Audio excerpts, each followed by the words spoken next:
What if there were specific paths you could take to financial freedom? Would you want to know them? Let's look at 5 powerful paths to financial freedom. Path 1, minimizing your expenses.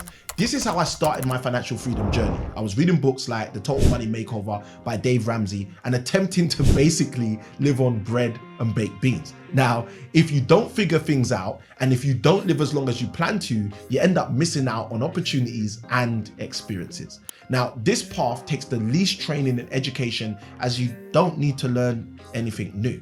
Now, I knew that I wanted more out of life than baked beans, and I was also keen that I wanted to enjoy my life with my wife.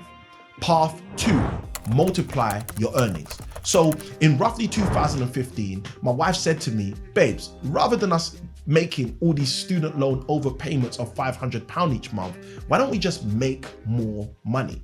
Now, although I'd been dabbling in property since 2005, I was slightly afraid. And this is when I actually realized that one of my property transactions at that time would be worth 2 or 3 months of my salary at the same time. So multiplying was a no-brainer. The battle with multiplying your earnings is that you have to learn how to do it and how to do it consistently. Path 3, marry your employer. You see, you may be familiar with shows like The Footballers' Wives or Housewives of Miami. However accurate or not these shows may be, it's possible to marry into financial freedom, and it's not only women that can do this. As appealing as this sounds, only the top 10% of income earners make $60,000 or more in a year, which means that it's only 1 in every 10 people who are earning anywhere even remotely enough to make this possible. In my case, I knew I desired to get married at an age that today most people would consider quite young, so I didn't plan for this path for me.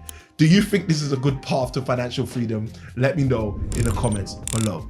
Anyway, choose wisely if you do choose such a path as marriage, because it's way more important than money and material, and plus prenuptial agreements are usually discussed at this level also. Path 4, buy income producing assets.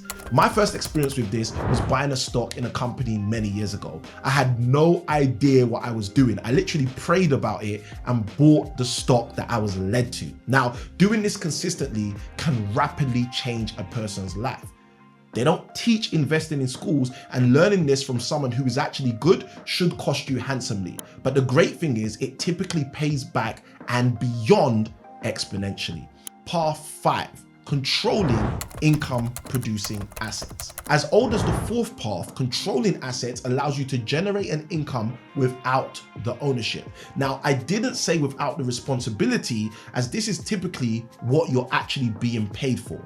Now, whatever the industry you're doing this in, like Airbnb do it with properties, or like Uber do this with cars, or like Deliveroo does this with restaurants, you want to understand the industry that you are entering into.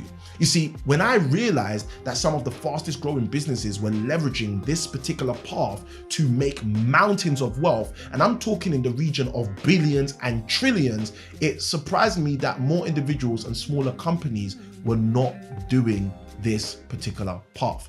Now, although a little more technical than the other paths I've mentioned, path 5 is certainly worth learning and certainly worth leveraging. So there are the paths, and selling your organs, committing fraud, and marrying into money are not what you have to do as side hustles on your path to financial freedom. In fact, you can actually pick any of the paths shared here in this video and focus on it with intensity and make your financial freedom a reality. I'd love for you to comment below which path you'd pick and why. Thank you for joining me on this video, and if you got value from this one, you gotta go and watch this video right here, where I'm gonna show you the 5 things to avoid on your financial freedom journey.